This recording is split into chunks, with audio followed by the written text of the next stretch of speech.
afternoon, ladies, and I see a few gentlemen with us. Thank you, all you beautiful people, for joining us today. My name is Bambina Olivares, and I'm the programming director for Manila House, and it's a pleasure to welcome you all. And this is a debut of a new series that we're holding at Manila House with the athlete turned seasoned broadcast journalist Diane Castillejo.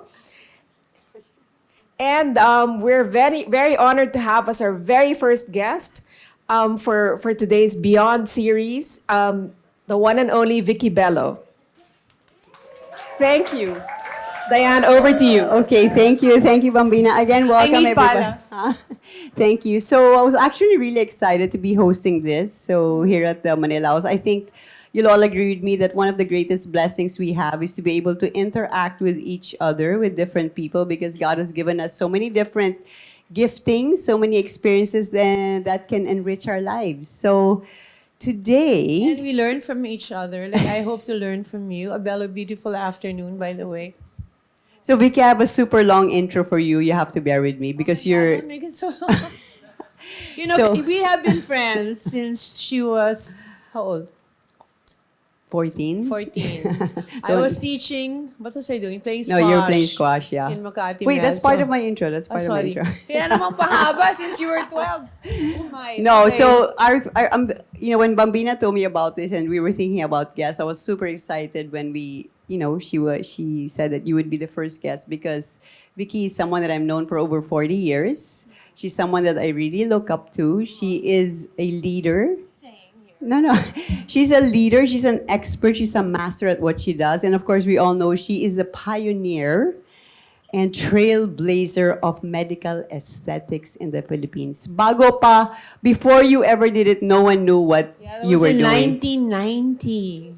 Can you imagine? It's already 2025. Don't do the computation. But Multi-awarded doctor. And just for your info, took psychology in UP, in Diliman, and then Doctor of Medicine in UST.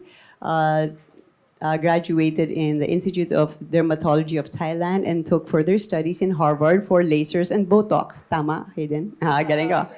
Lasers, sorry. Scripps Okay, Clinic for Derm Surgery. Okay. I realized the reason I became a derma kasi is I had really bad skin, so many pimples all over my face. And I used to go to every dermatologist in the Philippines and no one could cure me.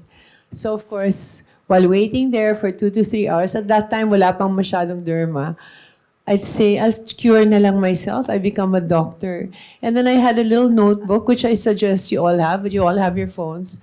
And you make notes like, if I like this business, what would I do better? And what I did was, I don't like plastic flowers. I'll put fresh flowers. The magazines are punit-punit. I will have new magazines. So that was the beginning. See, I'm interrupting near your introduction. No, you don't even have to ask. I don't even have to ask my first question because you answered it already. So that's how I became a derma. And my goal in life was to find the cure for acne. Because I also married somebody who had very bad skin. And although he's good looking, I figured our kids would have very, very bad skin. And I'd save money being their derma. And I'm sure, it was such an insecurity for me because no matter how you dress up or no matter how you look, if you look pretty, kung ang daming tigyawat and you look oily and people think you look dirty. Diba? You're not dirty. It's just you're so oily that it was greasy. So people make the presumption you look dirty. So I really said, I am going to find a cure of acne, and guess what? I have. Okay. All right, so bringing us back to our beginnings, I just want to tell you this, that I remember Vicki, okay, in her Hayden, you weren't here pa, short shorts, super short, you were born, short shorts in Makati Sports Club, playing squash. All the guys would be looking because your shorts were super short and you always had really nice legs. Okay? So she was playing squash, a really good player, and then we would see each other in the locker room. And in the locker room, I would see her with her really thick books. And that's how I remember Vicki, a very studious and hardworking person. You were always studying in the locker room with your big boobs. With books or boobs? No, you Hindi you naman had your books and you already had big boobs. So Okay, I have this. you know, kami, we were three Okay, people tell this notorious. story, tell this We're story. three people notorious in the locker room, Yes. walking naked. Yeah. Okay, we're so comfortable in our skin. Si Dayan, mommy niya, and me, we're always naked there. We were And the only everybody's three. in their towel. Everyone's like all hiding. And we're all like Yeah, looking like at them. They're looking at us like we're weird. Ako naman, I found it so normal. Yeah. And that was in 1975. When was that? Yeah. Ang tagal na nun. You weren't born? Who was not born in 1975? Get out of the room, please. Joke lang. Anyway, so Vicki, you said that you made it your mission. You've told me this many times that your mission in life was to make every Filipino beautiful, correct? Okay, so I'm the most, I feel, I'm a very nationalistic person. If you want to make me cry, you just talk about the Philippines, somebody who's made the Philippines. It's probably like when Margarita Forrest passed away. I'm not close to Margarita. I mean, I know her. We've been in a couple of magazine covers together. You know, Women on Top, making it. But I admired her so much because she's done so much for the Philippines. Kasi you know naman, our food is so masarap. But ang pangit, di ba? People look at it, parang ano to, dinuguan. Parang, she made it beautiful.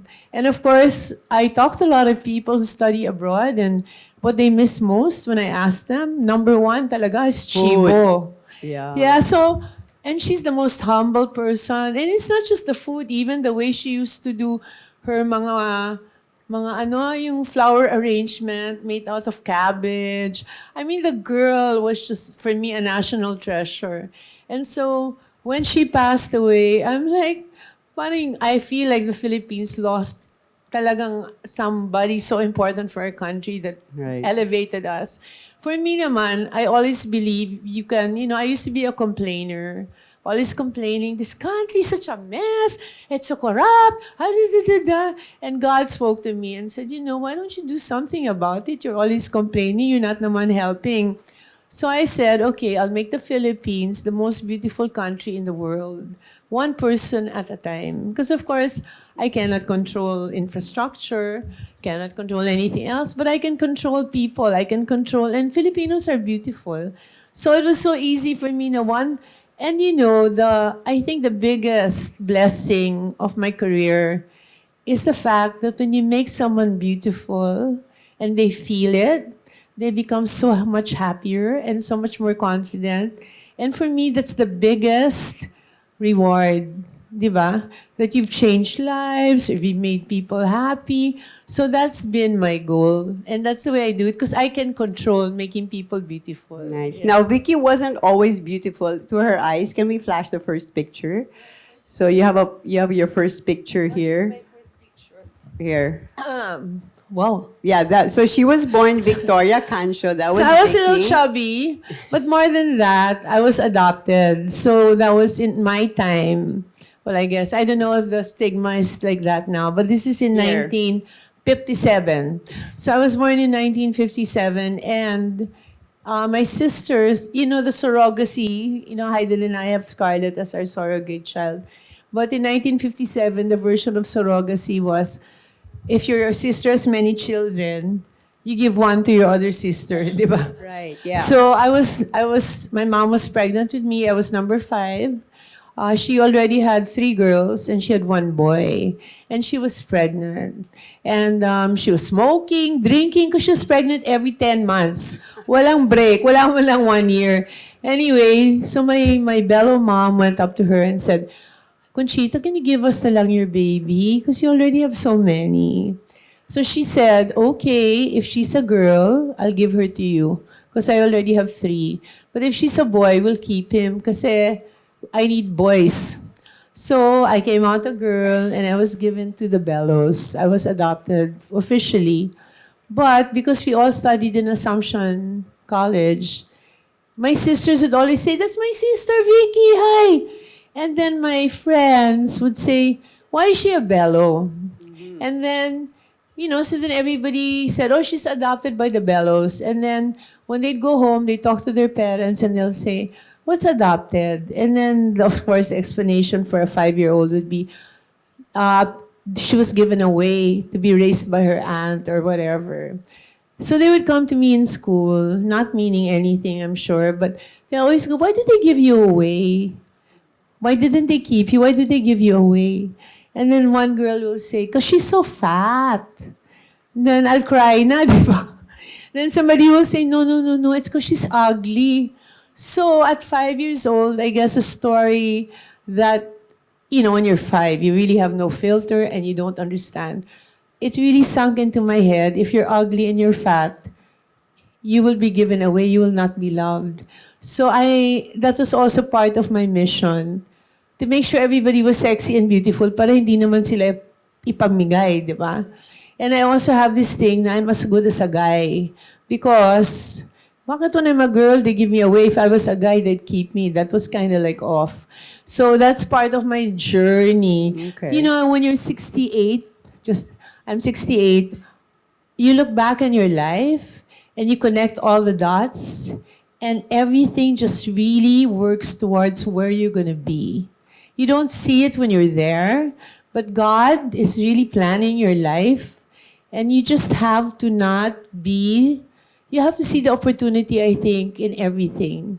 Instead of being depressed, I have to admit I was depressed about being adopted for a while. In fact, I am celebrating for the very first time in my life my birthday. I have a birthday party. Can you believe it? Wow. But it's with all my Belo babies or Jan and Feb because I can't do it alone. But for all my life, I never had a birthday party because why will I have a birthday party? That's the day they gave me away. There's no celebration there. And it was very malalim. And, I figure, my God, I should get over this. I'm 68. So I'm trying to get over it. I don't know if I'll make it because just talking about it brings tears to my eyes. But Hayden said, it's time. You get over this na. Ang tagal na ng trauma mo. So, yan, we're gonna have a party. Anong connection Can we nun? give her a Hindi ko clap for alam. Vicki? I mean, from this, right, I need to show you this list of first that the Belo Medical Group has done because of you. Check this out. 1990, the first CO2 laser. 1993, the first Botox. 1995, first fillers. 1998, intense pulse light. Threads, 2002. Who's had it? I've had threads. Thermage, you were the first. Fraxel, you were the first. What do you call this? Pang lift? So Pang that's lift? a non-surgical. No, the reason I'm the first, I think, is when you're an only child, people don't really tell you can't do things so much. People are not telling you all the time, di mo yan kaya, you shouldn't do that, blah, blah, blah. But also, because I entered derma, and then I realized I didn't like it. So the only reason I entered dermatology was because of pimples, because I love to prick my pimples. And then when I got in there, and I started seeing psoriasis, eczema, lupus, I got so sad because in my head, a doctor cures. That's what I define a doctor to be. And we couldn't cure these diseases. There were no cure. It's just palliative, which means you have eczema today, I'll make you feel better this week. The next week you'll call me again and say, hey, I'm flaring up again. And I felt like, what kind of a doctor naman am I? The only thing I like about it is the pimples. Buti na lang, my history again, in 1985, AIDS broke out. So if you remember the pandemic, COVID, AIDS was 10 times worse because AIDS was really killing so many more people. And all the bright minds like internal medicine, surgery, who used to snob derma and think it's only for stupid people, decided to switch to ophtha, ENT, and derma. So suddenly, the brightest minds in the world became derma. And they were bored to death with derma because it wasn't what they thought. I mean, I told you, it's things that you don't cure. Lasers were an orphan technology. Nobody owned it. So the dermas decided we will own it. So they started doing all these derma diseases using lasers. And then it really progressed so fast. I graduated from dermatology residency in 1989. And I went to Harvard in 1990, which means that's the very beginning of lasers in the world. So I was in grade 1. We were all grade 1. I'm not learning from people who are way ahead of me. We were all playing at the same time. We were understanding the physics, the joules, the energy, the fluence, sabay. The people who are all so big time in the world, are my huy. Because we were classmates, di ba? So when they look at me like, why are you talking to Dr. Rox Anderson like he's a god in laser world? You know, he was my seatmate. So of course, hey Rox, what's going on with your microcoring? How come you're not doing it in Asians? That's the way I talk to him. There's none of the reverence because we all started at the same time. And that's also why I feel I definitely was the first pioneer here. Kasi sabay kami. So when I brought all the lasers here, I remember telling my dad's very cute, and my mom, I'm an only child, right? So they call me and they go, Iha, we're trying to get you a clinic, there's pre-selling, how big do you want? 100 square meters ba? Okay na sa'yo. I said, how big are the cuts, mom? She goes, 20. I said, can I have just 20? She goes, what? That's so small. I said, you know why, mom? If I only have one patient and it's 20 square, it looks full. But if you give me 100, I have one patient, I look so kawawa, I'm lugi. Parang nobody loves me. So perception is key. So she said, okay. So we decided on 40. Okay, hold on. We have a picture of Vicky's very first clinic. Right? 40s. There it There, is. tingnan mo at the naman, Medical ha? Tower. Wow, have you seen our Nexa? Malayong-malayo, hidden Yeah, we'll talk. Pero tingnan mo yung bed ko. 40 square Stainless meters at steel. Medical Towers. Ang lit-lit Right? ng kama. Ito na yung desk ko. So, Yun Vicky, na. what year was this? What year? 1990. Okay, and do you... Pero I had 2 lasers worth $300,000 each. So mahal yun. Wow, at that But I time, told yeah. my dad, huwag ka na mag-spend sa clinic. Just buy me the 2 lasers. And then, because it was more important to me. Yeah. And it really worked. People would come. Of course, they would be disappointed. Kala nila, wow, Belo. Tapos, ganito lang yung kama. But over time, thank you, Lord, for making me successful. I had a 40 square. Then I had to buy the next 40 square. Then I had to buy the beside one. Then I had to buy the beside. Eventually, I almost owned the whole floor.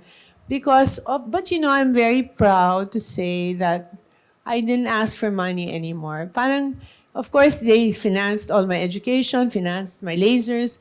But from there, I think we should teach our kids, we help you, and then kayo na. Hindi yung forever na lang, ma, can you buy me this? Ma, can you buy me that? And it grew to 14 clinics 14 today. clinics today. Yeah. And later we're gonna talk about their super duper masterpiece, which is Belo Nexa. We'll talk about that later. So Vicky, what was the very first procedure that you performed aside from the laser? This is the kwento. May kwento pa talaga, no? So I wanted to be the laser queen. In my mind, gusto ko may corona ako, laser queen. But I also studied liposuction kasi di ba yung mataba? Yes. So, there was a new kind of liposuction invented by a dermatologist. And just to show you connect the dots, my dad is 6 feet tall, so handsome. Do we have a picture of him? So none. handsome, No nice picture of body, the dad. pero may love handle. Okay. So while I was an intern in Makati Med, he came to me one day. He said, Iya, I'm going to have a liposuction tomorrow. Can you be with me in the OR? I go, Daddy, why? He goes, kasi cannot stand this love handle. It's not lovable at all. I said, okay. So I went to the clinic. Dr. Neri was the one who did it. I watched this horrible procedure, okay. My dad was knocked out.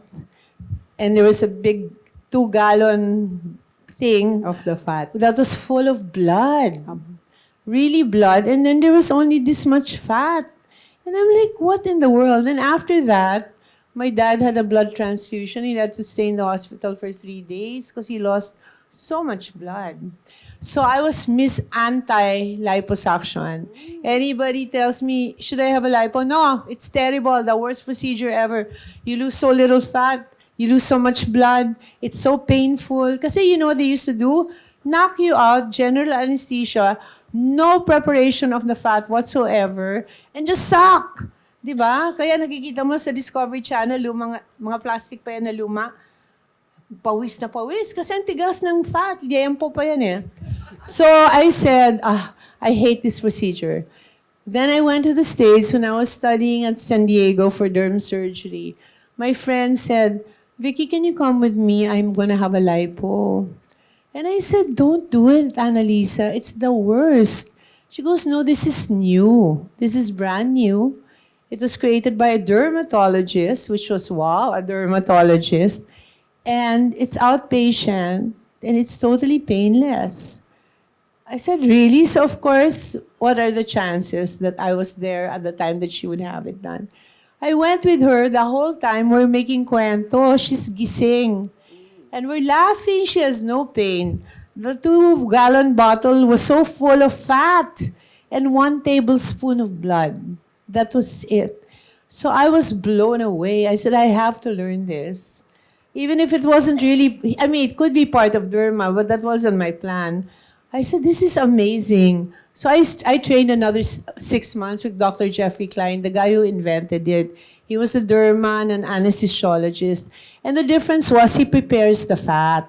He puts lidocaine, he puts saline to make the fat separate, parang meat tenderizer.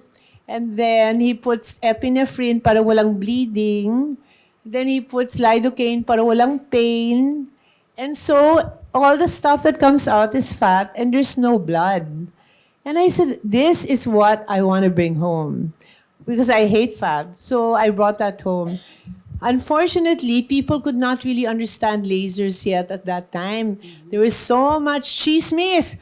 Oh, don't go to Dr. Belo. She will burn your brain if you have a laser.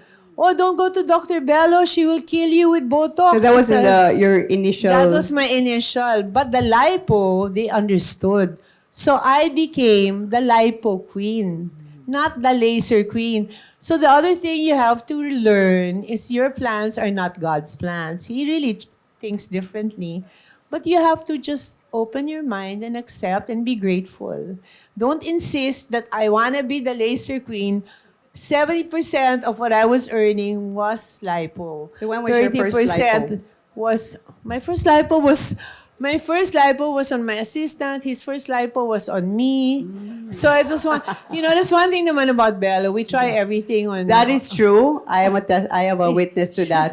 Vicky tries, I think up to now, every single machine or treatment that is done to her clients. Am I correct? I need to talk to you and tell you it's like this. It's not like that. Yeah. Diba? How can you talk to a person properly if you haven't tried it?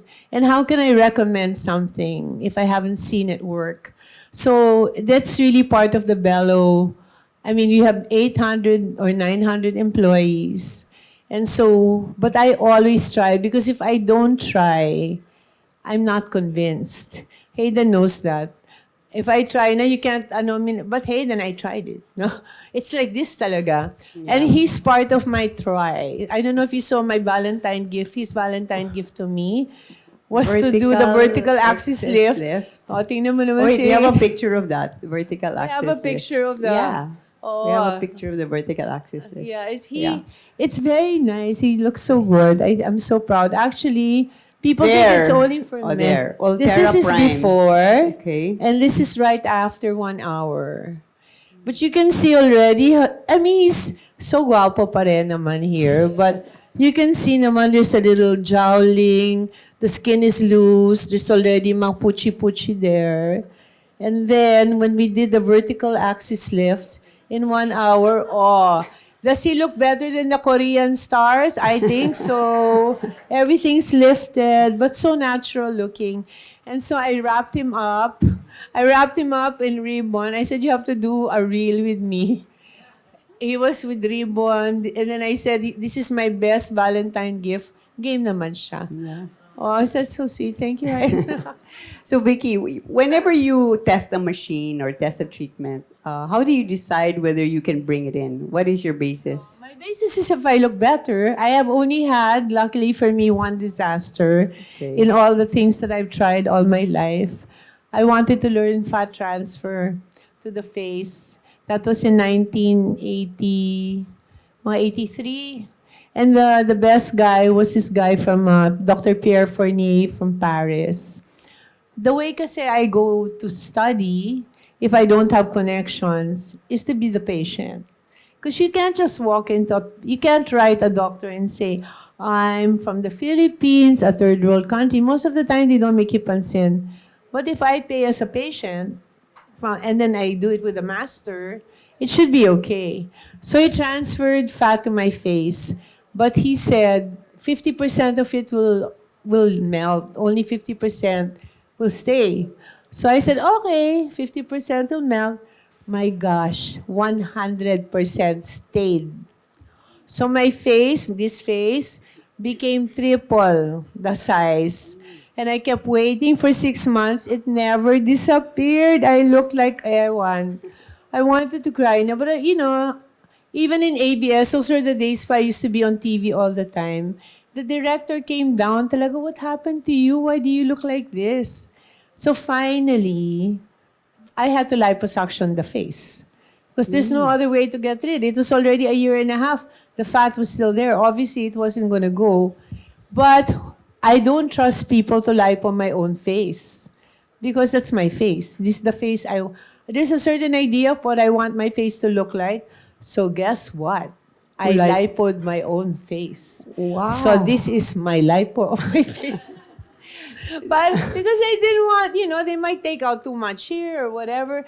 I had an assistant. There were places I couldn't reach. So I'll tell her, and super slow. Konti lang ha. Tama na first. Pero like for example, here, ang laki dito, parang mountain. So we had to lipo it to go down. Para it will be pantay naman with my nasolabial. I won't look so... Because, people are crazy. Well, not crazy, but a lot of people who don't use their coconuts, when you have a deep line here, what do? They get a filler and then they put it here. And I've always thought, I've never called fillers. Never in my clinic. I tell them, you don't ever call fillers except lip fillers. You call them architectural, structural stuff. They're like the house, the beams of the house. They hold it up. You don't call them fillers because I don't like that look na mukha kang, and this was 20 years ago, before they had all the pillow faces like Lindsay Lohan, Christina Aguilera, all these people who are melting the fat from their face. They look so, I said, no, this is structural. We need to put bone where bone is being lost. Yeah. So that's what we were doing with the fillers. We were putting them in the right place. And so when they lipo, if you put filler here, guess what? This becomes, there's no line nga here, but you don't look younger. Because you should pull from here. You should put filler up here because the reason the whole face goes to the center when you get old. So everything gets old here. So you don't put here. You put here on the side so it pulls it up. And then you look younger. Diba? So now, those are the things that we learn. So After we're going to 30. put up a school para we'll train all these people to do it. Oh, you right. are? You're going to put That's up a one school? of the dreams of Mr. Dr. Ko. Yeah, but he has so many dreams, so I don't know which ones he will do Yeah. first. So, Vicky, 35 years now, Belo has been, right? Yes. Let's clap. 35 years of making people beautiful. Made it. I know. I'm so At happy. what point did you know or feel that, yes, I'm a success? So when I started, I was looking at all the successful clinics, and I was saying, I remember when I started, Viralio was the doctor. And I said, so I was watching her, 10 years, she was on top. And I said, okay, 10 years. It takes 10 years to stay on top. And then I saw Derm Clinic. He was very good, by the way, Pineda. And I said, he was the only one who was a little able to control my acne. And I said, he was also on top for 10. But before he finished, I went up, I think. Actually, I went up at 8 years. After 8 Not years. naman number one, but I felt, I was kind of like the secret of the rich people. You know how rich people sometimes they don't like to share? Yeah. Like they'll say, "Why do you look so good?" Wala lang. I woke up like this. So they wouldn't tell their friends, right? Although I had a celebrity patient, my first celebrity patient was Regine Velasquez. Ah, was she your first? She was my first. Lipo? No, no, she had acne on her back, and she couldn't cure it. She had nice skin, but acne on her back, and she always had to wear backless when she sang. So she went to the clinic, and I gave her this brand new, super amazing medicine, alpha hydroxy acid. That was like the first time and it cleared her back. So she was on TV and she said, "Thank you, Dr. Bello, for making my back so beautiful. Now I can wear backless dresses." And then from there, the big star then was Pops Fernandez. She goes, "Who's that Dr. Bello?" So suddenly I had all these showbiz people. And then So it they were all started with thanking me on Regine TV. And I'm like, ganun pala yun. I didn't even have to advertise or anything. They're all just coming. So I was like, natutuwa naman ako. I just kept adding. But I wasn't yet, the girl that changed it really was Susana Roses. So Rosana Roses, for those who don't, I don't know if you remember her. Yes. She was this comedian who's so beautiful. And she came to my clinic. I had no idea who she was. And then she kept staring at me. She wouldn't talk. Then she goes, "Gusto ko magpalipo. Gising." I said, "Okay." Kasi in the Philippines, in the States, most people, they're awake. But in the Philippines, they like to sleep because they're like, They see the needle pa lang, They see the Sabi ko, matulog na nga kayo. It's sedation lang naman, twilight. So anyway, they go to sleep. But the whole time, she was staring at me. She was so scared. But she didn't want to say. I mean, you're scared, right? You see this thing going in and out of you and sucking out fat, you're scared.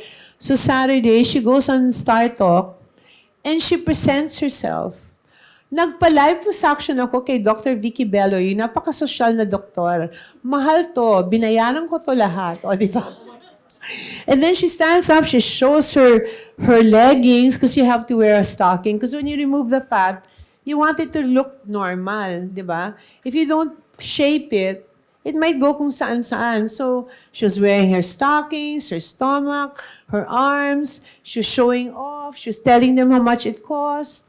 And that's when Belo became a household name. Because that show was very popular. Yeah, I and remember she that, was so Star Talk. honest. And we had an ad campaign, I think it said, "Look what Vicki Belo did to me." Kasi she was really chubby, a little. I remember that. And then after that, that's when I felt, I've kind of made it. That was siguro mga 2000 na. Yeah. 2000. But, at least people would say, "Magpabelo ka na. If you're pangit, magpabelo ka na." Then, people would run after me for autograph. Tapos, they would use it as a verb, as an adjective, as a noun. But it was so funny because sometimes I'll go to the toilet, I'm making wee-wee. "Doc, pwede ba magpa-picture?"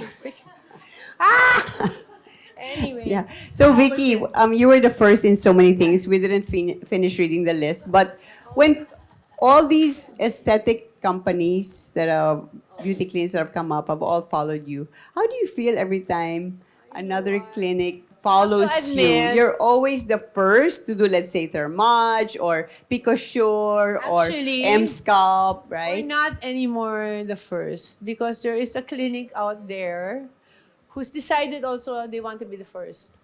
Okay. The reason But you were the first I in so decided many to be, things. I want to be the first in things that work. Okay? Okay. Before kasi, I had the luxury of time. Everybody bowed to me, showed me their machine. Once Belo buys it, that's their number one marketing to the world. Si Belo bumili nito. Ang lakas-lakas sa clinic niya. Ganon, di ba? But the reason I wanted to be the first is I read this book when I was 16. It was called The 22 Immutable Laws of Marketing. And there were 22 laws. But the easiest laws for me to follow, law, was be the first. Like the question is, who is the first guy to land on the moon? Anyone know? Neil Armstrong. Who was the second? Yeah, no one knows. So you always wanted to be the first. So you want to be the first, right? So it is easy for me. I'm always the first. I'm way ahead. I'm like a year ahead. Because each machine is also so expensive. The most expensive machines we have right now are like 18 million. It's not that easy to buy. And it's a catch-22 situation if you have to. So of course I have to know it works. What's the point of buying a machine if it doesn't work? But this other clinic is quite rich. They have lots and lots of money. So what they did now is they have a PO with every distributor. Whatever machine comes out, they will buy. Interesting. Ergo, I'm not the first. But I said, okay lang, because a lot of them are junk. Diba? So I watch them and You're I go, wasting I'm like, money. like there's this Artas. It was $300,000. It's a hair transplant machine. I checked it out. They offered it to me first. It doesn't make sense. It's a robot that gets out the hair follicle one by one and then transfers it to your top of your head. But you have to understand, hair does not grow the same way. Some hair goes this way, some hair goes that way, some hair goes tangentially.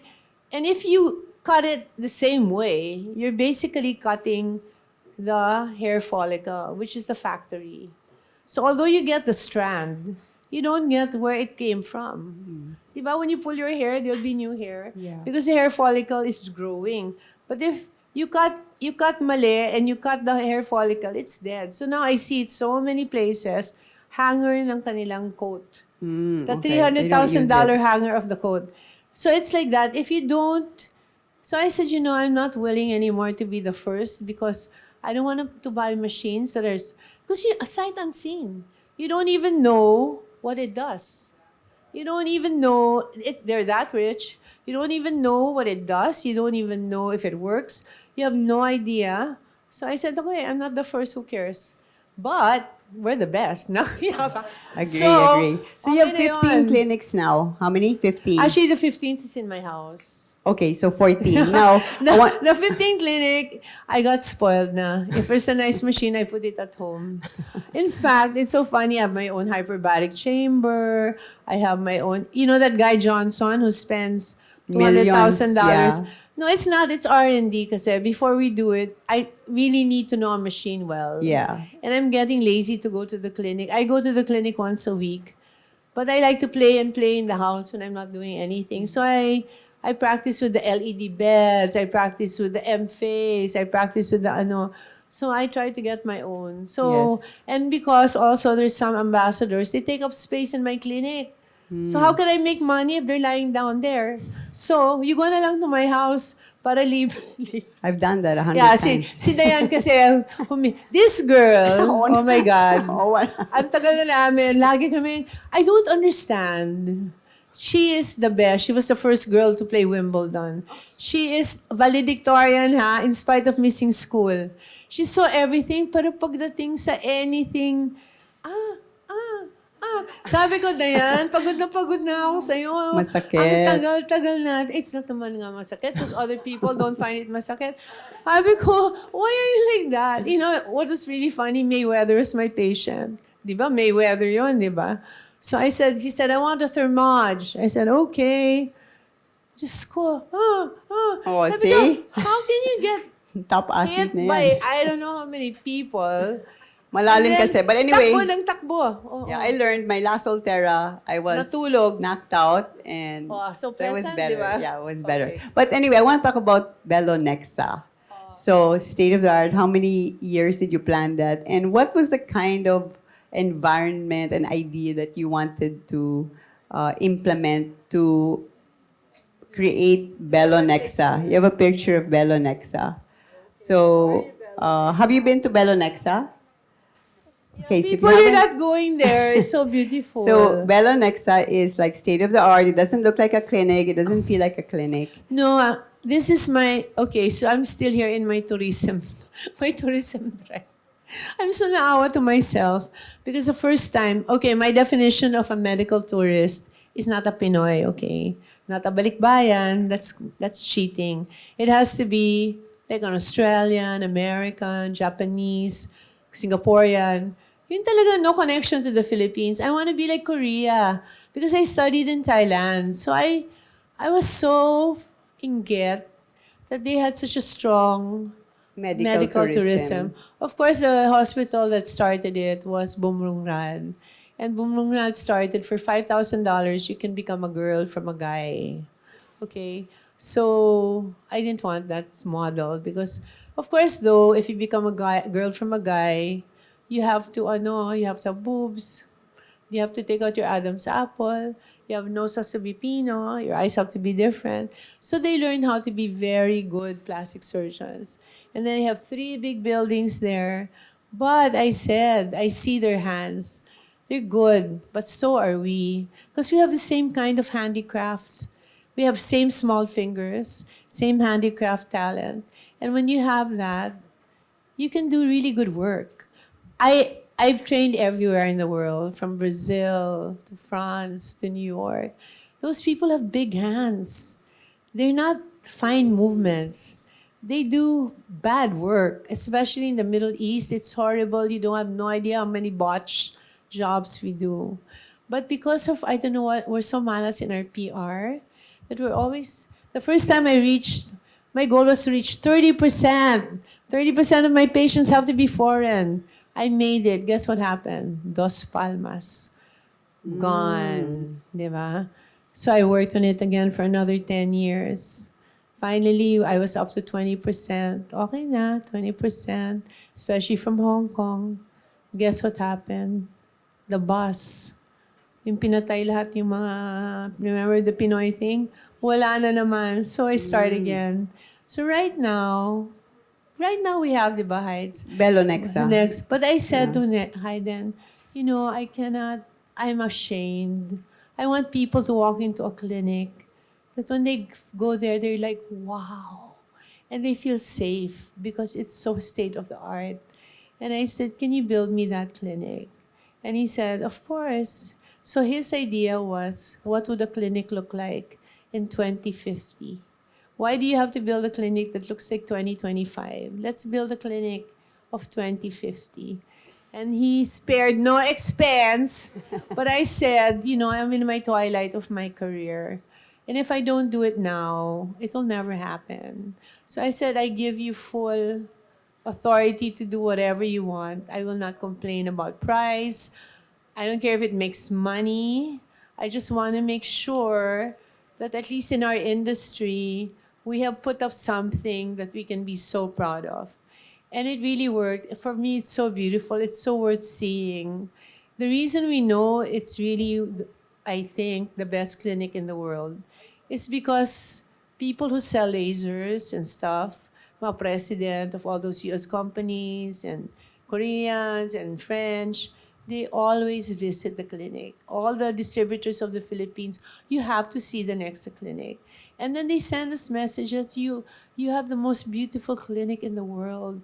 We have seen thousands of clinics. This is the best. And so for me, that was more than enough of, we did it. We did it. We don't have the tourists who are coming. They will come, you build, they come. But it's not that. It's just being able, the pinnacle of my dream is there. A physical manifestation of what I've always dreamt of, that the Philippines will be, at least have the best clinic. And and we really put all the newest machines there and the best of everything. But for some reason that we don't understand, it always takes a year before people know you're there. I remember from Medical Plaza, which was the ugly clinic, we transferred Greenbelt to Greenbelt. And Greenbelt was so beautiful in its time. And it took them a year To know that it to was there. find Greenbelt. I'm like, how can you not find it? It's so near. And so It's pretty also. I also easy. like the Conrad Yeah, clinic. I Conrad. love the No, Conrad. I It's don't pretty. like to make McDonald's that they all look alike. Because when I go from place to place, I like to pretend I'm traveling. So every clinic has a personality. Every clinic has the people are different. Like Alabang, they're so chill. Diba? Moratos chill. BGC is so anxious. So, pag nilalagay namin mga doctor namin doon, they're scared because the people are so demanding. But it's really a different vibe. And you get to adjust to the vibe. It's so interesting to me how things, Cebu, is a dream. They're very mabait there. The so it's always different, right? And so I feel like if I even just go from one clinic to another, parang I went abroad na. Yung parang gano'n. Nice. So Because come it's so and different. visit Bella next. How long has it been since it opened? Nexa. Nexa? Heights Like- when? What was it? Fine. So 5 can you months make pa lang, can you it's make super it a little nice. shorter? Can you please go and tell your Go, friends? tell your friends. Kasi 1 year, ang sa tagal-tagal naman, ang mahal-mahal ng clinic na yun. And the air condition is like you're in an Antarctica. I don't know what electric bill we have, but yeah, just It's tell very them. nice. I did so, my old you know, Terra there. it's where the old where else used to be. The old Intercon. Intercon. Yeah, that's where it is. And it's really, we're even making it more beautiful. We're buying 3D art. 3D ba, darling?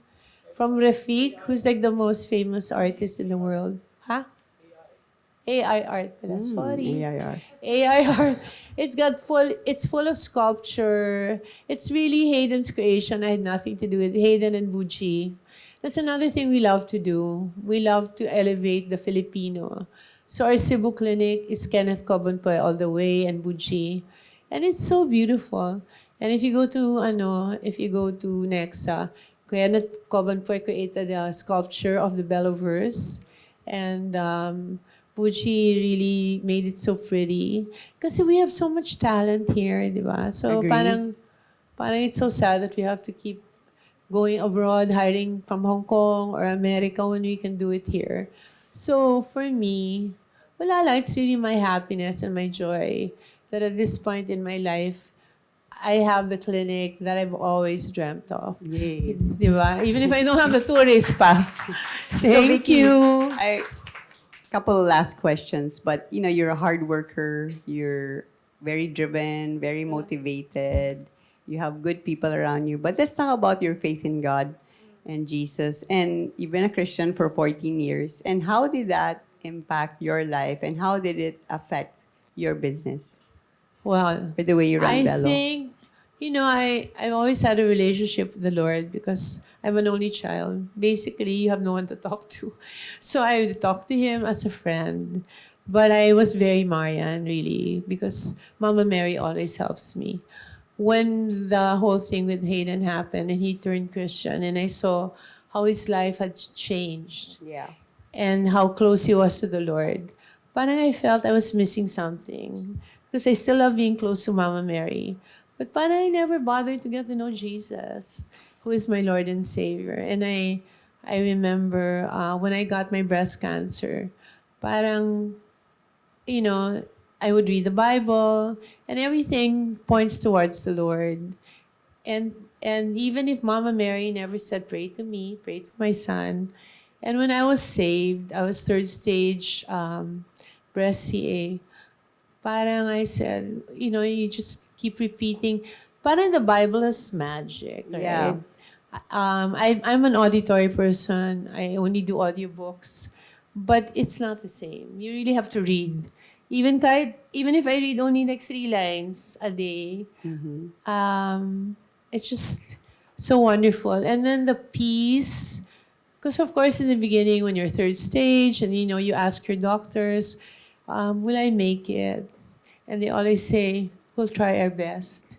As a doctor, I know that means we're not sure. And we'll try our best, di ba? Because normally if you're stage 2, they'll say, of course you're gonna make it. Or if you're stage 3 na, okay, of course you're gonna make it. Pero yung mga we'll try our best, ano na yan, parang, not sure. So of course, who's the greatest healer, right? The big C is, so much better than the small c. So, and I got healed of that. So I was so grateful. Of course, I got the best husband in the world. I mean, when I met Hayden at 25, I never thought he would be so hardworking. I never thought he could run Belo without me. I go to Belo all the time to do all the things I like to do to make people pretty, but I don't make pakialam anymore or anything else.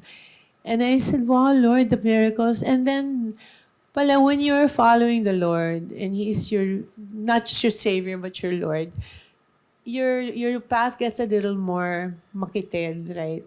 Because you can't do all the wild things. But I was never wild. I never did drugs. I never did, drinking, whatever. but you're so happy because your kakampi is so strong, right? And I don't know, I've just been the peace, I think, more than the happiness, just being so content, and with Scarlett pa being the most perfect child, and my kids are so successful. Parang everything's taken care of, di ba? You Yeah. don't have, so I hope I don't sound like a Santa Claus. Of course, there are challenges, but when you have the help of the Lord, it's just it's just so much easier. And the thing you have to remember, which I always forget, because I've been so used to being the boss of myself, the one to be able to do things myself. Like, I take pride in being able to move the world. But it's really when you're at your weakest point that Jesus will carry you. And it's Amen. the plan is so much better than what you could ever imagine. So I have to constantly remind myself to surrender. And that's where I am right now. And I suggest you try it because it's really, really joy. It's not happiness temporary. It's joy. Amen. Thank you, Vicky. Amen. Thank you. Wait, may iba naman konti. You know, you have 3 kids you mentioned. Quark Crystal, who I used to teach tennis to, Yeah, and I now know. Scarlett Snow. Oh. What kind of a mom are you? What What's kind your what's of a your mom what's your am mothering I? style? What am I? Huh? Whoa. Oh, what was that, Hayden? I'm a spoiler now. Oh, spoiler. Okay, kasi Hayden's the best, most amazing disciplinarian. So I want to be the one Discipline with Scarlett love will naman. run to me, Mommy, I'm gonna please. But ang bait ng batang yan. Kagabi, it was so funny. She just couldn't sleep last night. She was crying. I said, what's wrong with you, Scarlett? Because she has to type kasi every day. The rule of daddy, even if you're sleepy, you type 10 minutes a day. Type what? Type whatever para she'll know how to make the keys like that. And she put her timer on. And she put it for 10 minutes. It became 20 minutes. So, na-late na daw siya. So now she cannot sleep. She has kulang 10 minutes to sleep. And then she'll wake up in the morning, she'll be so sleepy. Yun ang mga problema niyang malaki.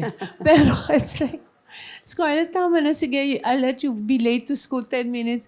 But she's so obedient. Like, I told her, do not eat sugar after 4. Punta naman siya sa daddy niya at 10 p.m., di ba? Daddy, everybody's saying the cake is so good. But mommy said I cannot eat anything sugary after 4. Can I please have a small piece? Nice. That's So sabi sweet. naman ni Ato, sabi, hi, wrong husband. Sabi niya, but can I just tell you? That's why we love Vicky, di ba? So Best- real, so Sabihin mo, real. sinong best friend ni Atom? Sinong best friend ni Atom? Hayden. Hayden, best friend na Siya kayo? ang best friend ni Atom. Wow, we should have another session with Hayden. How, to get be the along best friend of your with the best.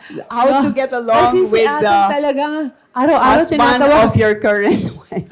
No, but talking about Hayden, I also wanted to comment about. I've seen him how he really teaches Scarlett like the Bible. Oo nga. He sits with her, he reads to her, tells her the story of Moses and Jonah and all the I characters in the know. Bible. Not only that, the real meaning of being a Christian, how to be that guy, that woman, that little girl has 0 tampo. Kasi I'm matampuhin ha. Don't fight with me kasi maaalala ko yan. But 0 tampo, she forgives so easily. Talaga wala ang bait. Thank you, God. I'm so blessed. I think Yeah. more than anything, actually, family is more the blessing. Amen. What 'Cause kind you of a can have- wife is Vicky? I'm not what? I'm not a good wife. I have to say, I'm feeling ko kasi, honestly, Hayden, marami na akong pinagdaanan sa'yo. It's payback time. So ngayon, wala akong ginagawa. Siya ang taga-discipline kay Scarlett. Siya ang nagtatrabaho sa clinic. Pag-uwi niya sa bahay, siya ang nag-aalaga sa akin. Diba? Wow. Oh, Big yeah. cheers for Thank her. you. So you agree that your success is also because of Hayden, for sure, right?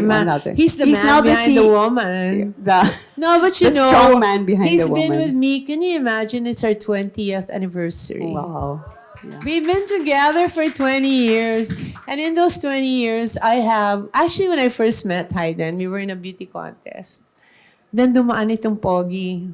Sabi ko sa friend ko, Lian, ang pogi, oh. Sabi ko, ano klase kayang doktor yan? And then everybody was clapping, hey, Hayden, Hayden. Ano kaya yun? Anyway, so 3 hours, di ba beauty contest, mahaba yan eh. On the third hour, umupo ako sa tabi niya. What is your specialty? Sabi naman niya noon, I'm the president of the Makati Medical Interns Association. Sabi ko, shucks!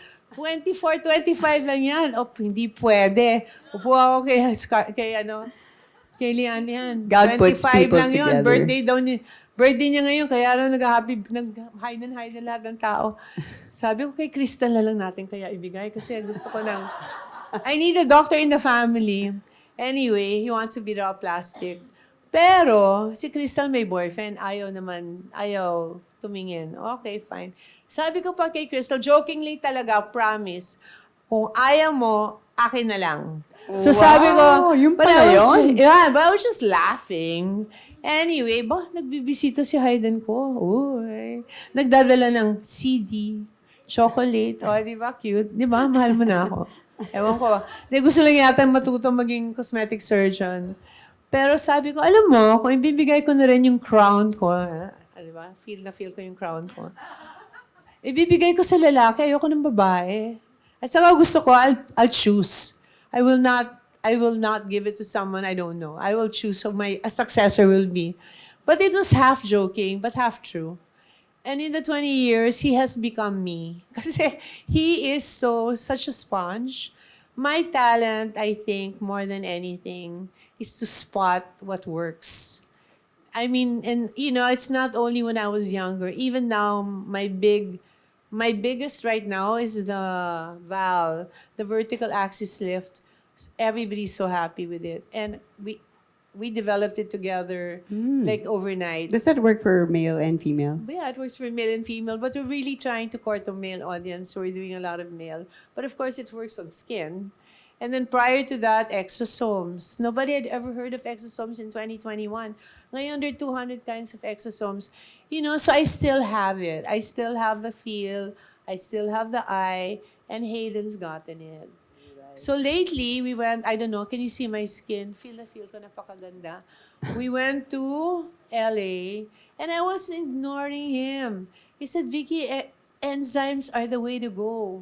I said, I don't know where to find those enzymes. Ang tagal ko na yan nabasa. Wala akong mahanap na enzyme na product. No, this product is really good. Ang sungit ng Amerikana sa phone. Sobrang suplada. Ako, hide and drop her. Pero tiyaga niya, talagang charm. So finally, they met. Na-in love naman kasi pogi si Hayden. So, ngayon, meron na kaming enzymes. For the face. Ang ganda. Something you should Kasi, try. most Is that a treatment or an oral No, medicine? it's both. It's a treatment and it's applicable. Pero, I'm mayabang to talk because it's so hard to find. But, baka may mga spy dito from other clinic. Kaya lang, but I have never felt my skin so soft, so not irritated. Kasi ZO is really good, really good. But sometimes you're peeling, alam mo yun. Yeah. Sometimes I want something na parang baby na ang lambot-lambot. Eto yon. Is it available now? Hindi pa nga eh. Ah, hindi pa. I When, tried, Hayden? I tried kanina to call her, hindi ako kinakausap. Kasi hindi ako guwapo. So Hayden has to tumawag call. ka na. All right, Vicky, I attended the event last night. They were talking about legacy. And when they mentioned this paragraph, you immediately came to my mind. And it was a Christian event of the birthday of F. Tendero, one of the famous Christian leaders. And she said here, legacy is not something we leave behind. It is something we initiate in our lifetime and sustain long before we are gone. And that perfectly describes you. I love that Thank definition. You. Yeah, I that's like Vicki that. Belo. Give it to me. Yeah, because me, legacy, ano yan? Hindi ko, wala akong Yeah, we pakialam. were talking on the phone about So how we I don't would. care. Yeah. But I care. You know what I care about? I really want all those people who are making me happy before to apologize. But no one's apologizing. Kasi, di ba? They made me happy so much. I really went through so much. You cannot even imagine. And for them to all copy me now, they copied my whole playbook, ha? From what to do, from the artista, from the whatever. Dati, ang budoy-budoy ni Belo, may mga artista, Ngayon, artista rin sila. Sabi ko, pwede ba kayo mag-sorry man lang para naman I feel better? Kasi inapi-api niyo ako. Pero I like this much better. It's higher. Yeah. Okay, Well, I always I'm no tell longer Vicky, cheap. don't get mad, just feel flattered that they're copying. Right? That was I Because did. you've already been Remember there. Jinky? Been there, done that. Yes. And at 68, Yeah. Wait, first time she said her age, huh? I always say my age. Ah, you do because na? I don't look it, di ba? I don't look it. No, di ba? So okay. if you don't look it, All you right. have to make yabang. Vicky, we're gonna allow them to ask a few questions. You have any questions? I'm so Anything you wanna madaldal. ask? Baka nga alas 7 kayo. Okay, go. Just a couple. Ang You have iksi any naman ng questions? skirt ko, pero mas feel kong sexy ako kapag maiksi. Yes. O ano, mag-ask ka na. Start the ball rolling. Anything. I had so many questions I didn't ask, but this is more fun. Go ahead, sa lalaki. Okay. What is your favorite thing to do? Yeah. Aside from being A mother. Belo, mother. Alam mo, people tell me I work so hard. My favorite thing to do talaga is to create. My favorite thing is to present abroad. Kasi we do a lot of papers. That's another thing pala that I don't talk about. But one of the things I like to show off is how galing Pinoys are. So we always make papers. Like I just came from Paris. We presented 3 papers there. I'm going to ASLAMS in Washington, present paper there. I'm going to Portugal, present paper there. Because it's all about Asian skin. They all don't handle. Asian skin, by the way, is different from Caucasian skin because we pigment. We're very sensitive. So the problem is, you'll always hear a lot of doctors. You used to hear that, right? When you were in the US, doctor, I want to do Fraxel. Oh, no, you cannot. You're Asian. May pigmentation. We do it every day. So we need to share our knowledge, or for melasma. But what I like to create Yeah, what I and really like to present. do is create papers, present it to the world, add to the knowledge of the world, and then, parang favorite part ko talaga, kasi laging kawawa ang Pinoy eh. So number 1 magrepresent yan. Ano? Hapon. Eh, they put all their words in the screen kasi they don't speak English. Then Korean. Hindi mo naman maintindihan. Ang sakit sa ear. Then Thai. More. Then Philippines. Good morning. Morning pa lang, panalo na ako eh. English speakers. English. Good then they're all like, communicators. wow, they're so magaling. Diba? So those are the things I love to do. I love dancing. Pero that's I've been true. made You're a really bawal good already to dancer. do TikTok kasi they don't take me raw seriously. Sabi nga during the pandemic, has she lost it? Tayo si Anton, nag-uusap mga girl lalo ng social, has Vicky lost her mind? Hello, kala ko TikTok ko sa dance app. And when you dance in TikTok, feeling mo wala nanonood kasi ikaw lang naman. Pero pala ang daming nanonood. But no, I just love trying new things. I think to stay You young. love to learn and grow. Yeah, if not, you stagnate, you'll get old. For sure. Yes. Okay, any other? Yes? question? Hi, Doc Gorgeous. Hello, how are you? Sino Hello, yan? Lala. Hi, La. Yes, Hi. ma'am. Doc, they say in Brazil, 15 years old, in Korea, 15 years old, they start already anything to make themselves beautiful. What do you think is the best age for, Me? like, To start to changing start the like shape of your body, invasive, like, let's say nose. invasive, nose, breast. Honestly, it depends on the person. So the biggest thing that happens for me that I always recommend is a makeover between high school and college. Di ba? Kasi high school, kilala ka na ng mga friends mo eh. Kung nagpagawa ka ng ilong, ay nako, they'll tease you, right? But when you go to college, it's a whole new world, di ba?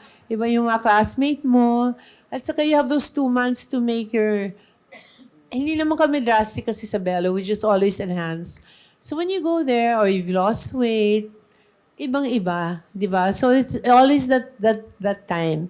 Also for noses, you can't really do it too early kasi some people, they bring me their children Yay! na pango, 11 years old. Girl, tatangkad pa yan, huwag masyadong maaga. So 16, 17 is the right age. I really would listen to your children. They're trying to talk to you. I know we put them down. You're so young. You don't need it. You're so pretty, whatever. But, we have a new project called the SCAR Project. This is a brainchild of Hayden also. We try to use we do a lot of cleft lip and palate. We're Christians, our left hand doesn't know what our right hand is doing. So we don't announce. But we really do a lot of that. Why do I do that? Because at 2 years old, if you go to start, that should be fixed. When you go to school and you're, you will be bullied, right? So we don't want any of the kids to have that psychological mark. So we always do it early. Now the scars, for a lot of people, ang liit-liit naman ng scar mo, wala yan. In the face or body? Yeah, but in the face usually, or in the body, wherever they have keloids, kung minsan, we have a saying that a millimeter scar in the face is a kilometer scar in the heart. You have no idea how much people can be affected by something so small. And if you can fix it and make it good, why not, di ba? My only wish is that there's so much body positivity. It's not good to touch you whatever. You were not the one born fat normally. You were nice and then you made yourself fat. So you don't go against God's wishes by bringing it back to the glory of which He did. And then when you have a scar, it's because you got hurt. If it doesn't bother you, don't do it. But don't judge people who have pain in their hearts for doing it. Or like an insecurity because of that. Yeah. Because you see the change. I think the biggest reward for me in my, how many years na ba? 35-year career, I admit, may pera naman. Hindi naman ako naging poor. Pero, the thing that really is the change that you make in people's lives. So when they enter your clinic, kunyari, they're fat. Naka sweatshirt, wala akong makita. Yeah. Tapos very shy, usually. Or laughing at themselves, kind of like in a hysterical, parang over. And then, when they start to lose weight, after 2-3 months, you see another shape. Aba, naka-mini skirt na yan, nakatawa na yan, very extroverted, very happy.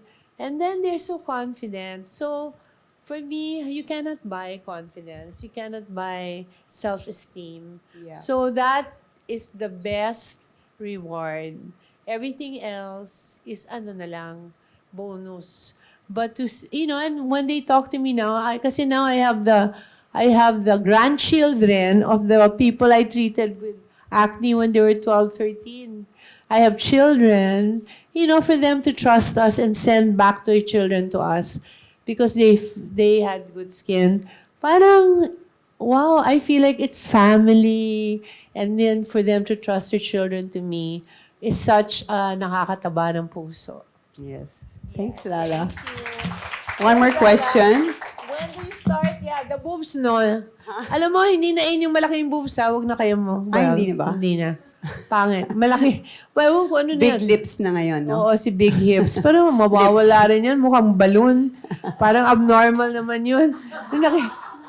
Any more? Any questions? Risa, you have a question? Any more question? Guy? Yeah, go ahead, Aiden. Namang taa. Tapos si David nandito. No. You know how in medicine, they told us when we were still in school that you're not supposed to advertise your practice and market your practice. But can you tell us about that time when you decided, remember those 2 patients of yours, when you decided to finally let the Filipinos know that you have your lasers and you started advertising your practice, which everyone is doing now? Okay, so actually the rule is you cannot advertise that you are the best. You can never say, I'm the best, I'm the only. That's wrong. But you can advertise your procedures, you can advertise where you are. How will you know? But when I started, I came back from the States kasi my teachers there were all like me. And they would PR. It wasn't even advertising. So PR is when you're not paying, you're just being featured kasi you have something new to give the world.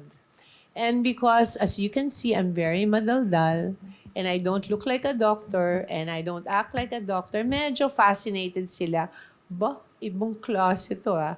So I was always being interviewed. Then when I got all those interviews, other doctors were really mean. Wow, they're accusing me of killing people. I don't know, it was so bad. And I got shocked kasi for me, as long as you don't harm anybody and you're doing good, then why? What is that all about? So I remember crying and crying, and I said, "Am I doing something wrong?" I tried to look at it from all sides. Parang hindi naman. I said, "God, can you please send me a sign if I'm doing something wrong? Kasi I really don't think so, but I might be wrong." So the very next day, may dumating na girl, super pretty, 19 years old. Ganda-ganda, sexy. Oh, I said, "What you doing here?" And she goes, kasi I'm enrolling in UST. And I said, "Oh, and then?" And they won't allow me to enroll without taking this out, parang may angel siya sa Tattoo? shoulder. Angel on my shoulder. Pero pumunta siya sa plastic surgeon. And then, when she rolled up her thing, as big as this, here, she had a keloid. Okay. I said, "You should have come to me before you went there because I can take out the keloid with no scar." Pero now, it's there na. I mean, I could take out the tattoo pala with no scar. But now you have a keloid, I don't know what to do with that. Wala pang cure. Ngayon meron na. Walang cure dati. She goes, "But I didn't know about you until nakita nila to." And I said, "See? If I did more PR pa, then you would know there's a laser for removing tattoo with no mark, right?" So I said, "So is this your sign, God, that I should continue the education of people, of what's new in this world?" Anyway, but I said, "Lord, I'm still not sure. Pwede one more sign." Kulit no? So I said, "Oh, anyway, I waited. Monday yon. Friday, may dumating na baby. Yung baby, napaka-cute naman. Ano lang, 6 months. Pero cute siya sa kaliwa. Yung kanan niya, ganun ang tsura. Napaka-abnormal monster. Sabi ko, "What happened here?" Kasi meron siyang hemangioma. You know what a hemangioma is? Like a hemorrhage? in No, one it's a side? blood vessel tumor. Okay. So it keeps getting bigger and bigger and bigger. Then it closes the eye. If you don't use your eye and you're a baby, you become blind. So they told the parents, "You have to remove that hemangioma or your child will be blind." So they went to a plastic surgeon. Plastic surgeon took out the hemangioma. Laki eh. The whole eyelid and part of the lower lid, got skin from the neck, flapped it, which means moved it, put it in the eye, and now the face is like this. Okay? And I said, "Alam mo, may laser pangtanggal lang ng blood vessels. It just shrinks the blood vessels, doesn't touch the skin. Sana you came to me earlier. Now I can't do anything. It's like that na. Kasi we did not hear about you until ganyan-ganyan." Same story. And then I said, "You know what, God? I realize I am here as a doctor for patients. I am not here for other doctors. My bosses are the patients and I'm here to help them." So from then on, meron na akong blinders, parang horse. Hindi na ako nakikinig sa intriga, hindi na ako namamansin. Basta I'm helping people, okay na ako. And it's helped me. Of course, I can't do it 100%. Kung minsan I get hurt. But I know I am doing my life's purpose. And I know when I see God, He will tell me, well done, my good and faithful servant. So, ox na ako. Yay. On that So I note- hope you learned. Number one, the lesson is, when you're given lemons, what do? Make Make lemonade. Number two, always examine your conscience. Always pray. And if you feel people are making you feel you're doing something wrong, really make himay. And if you're not hurting anyone, go. Ano pang lesson natin? Na How to face, how to handle adversity. Adversity, pray.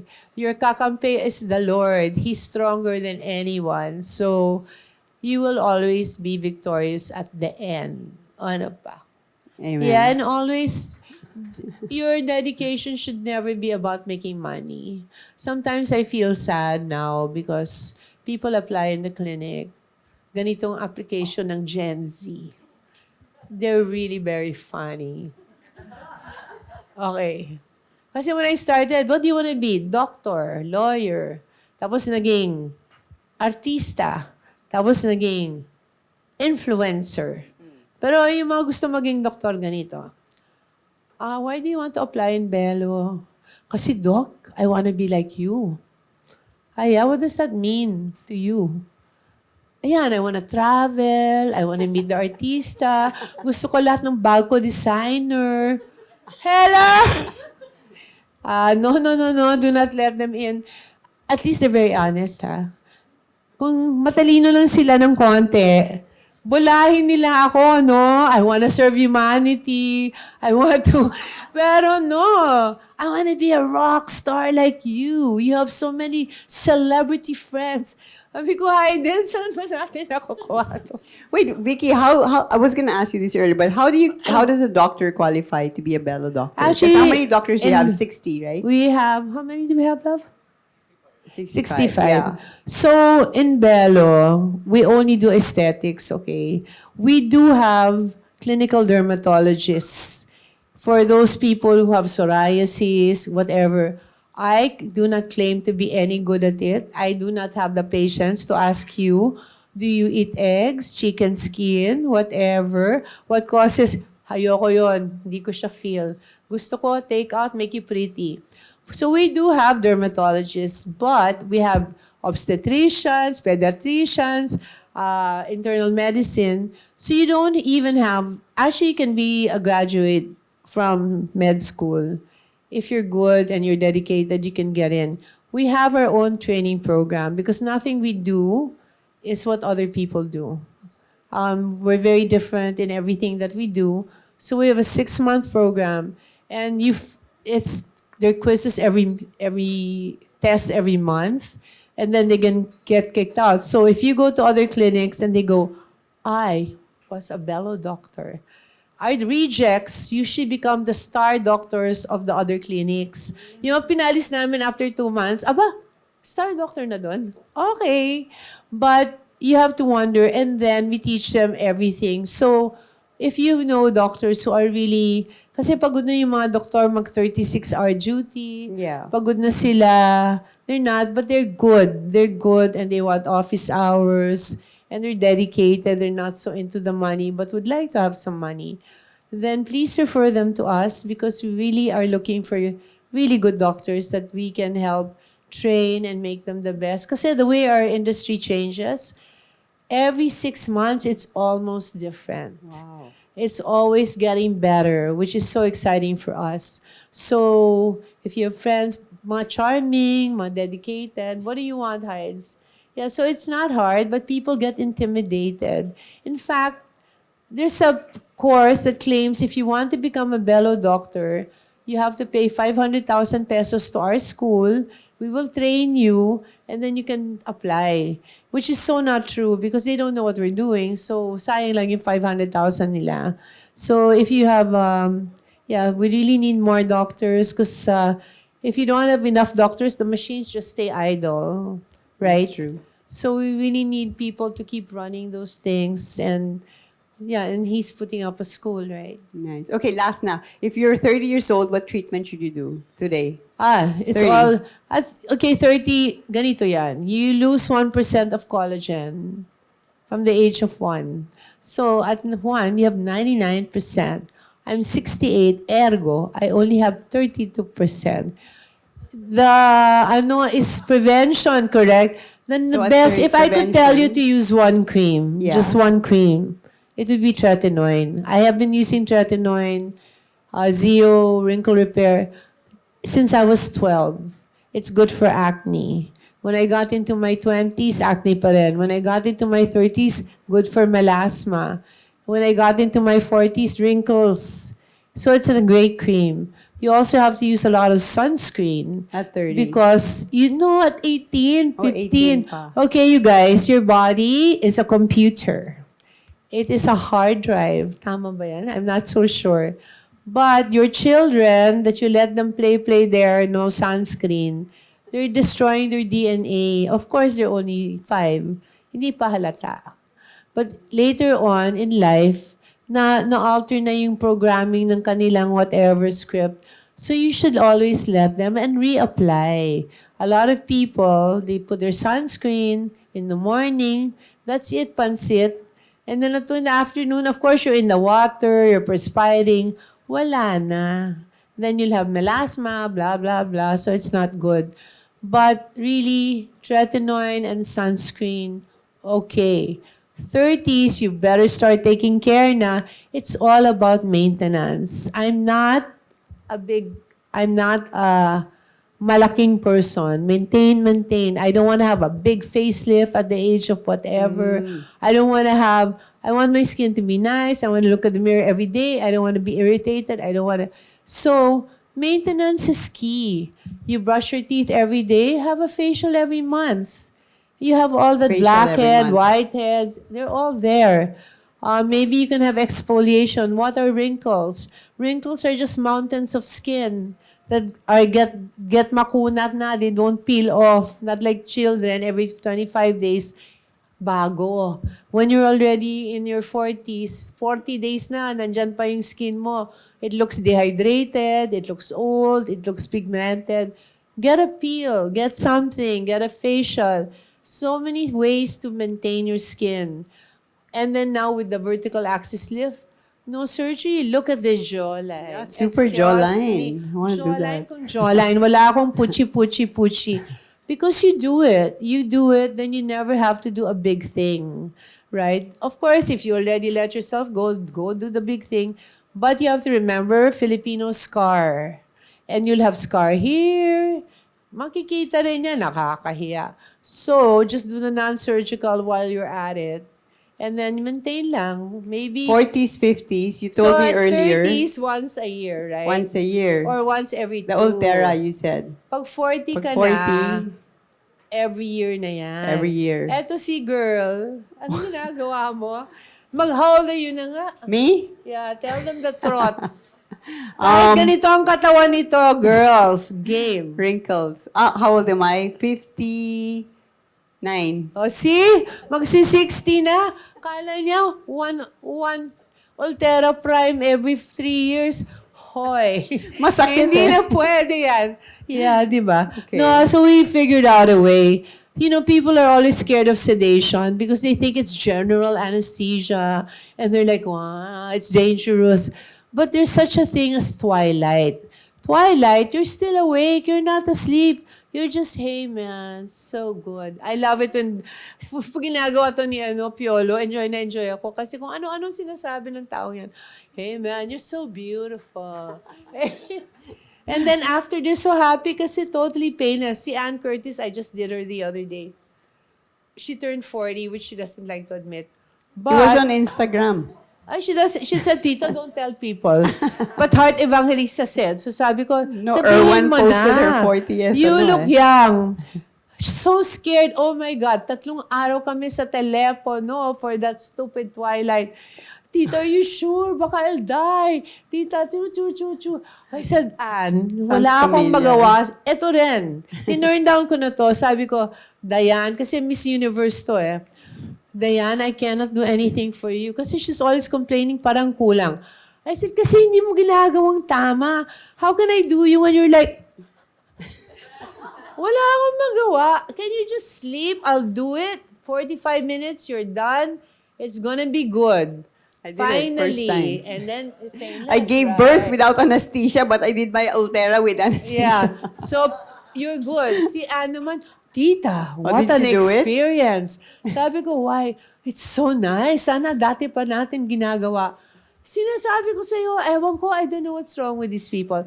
But just do it with Twilight. It's the best. It's 1 hour. In 5 minutes after you're done, you're awake. You go shopping, you do everything, you're fine. And then the next time, meron nga mga, can I just have anesthesia? No more na the procedure. Gusto ko lang matulog, masarap. Anyway, so don't be afraid. It's really easy. And it makes everything so beautiful. Then you're pretty without any effort. Then you don't have to do the big facelift anymore, Yeah. di ba? Yes. Well, Vicki, thank you for making each I of us didn't. beautiful. Thank you, God. I did not cough. You know, I was just. Oh, I yeah. Came, I came from the hospital yesterday. Yes. My asthma was so bad, and I prayed. I said, Lord, I hate Not a it. single cough. Yeah, not a single cough. thank That's you. the Lord. Because Thank I was you. coughing until before I came here. And I said, I hate people who cough and cough the whole time. Di ba? It's so irritating. And I'm so madaldal pa. And I said, Lord, Mama Mary, please don't let me cough. Please, please, please, please. And I didn't cough. Oh, di ba? Okay, now I can cough, Lord. Thank you. Vicki Bye, Belo, thanks. big hand. We love you, Vicki. And we'll see you at Belo Nexa. Right? Oh, yan. Coughing na. Thank you. Big round of applause, please. for the one Maraming and salamat. only Hope to see you Vicki soon. Belo. Thanks, Diane. You made Super it so love you. easy.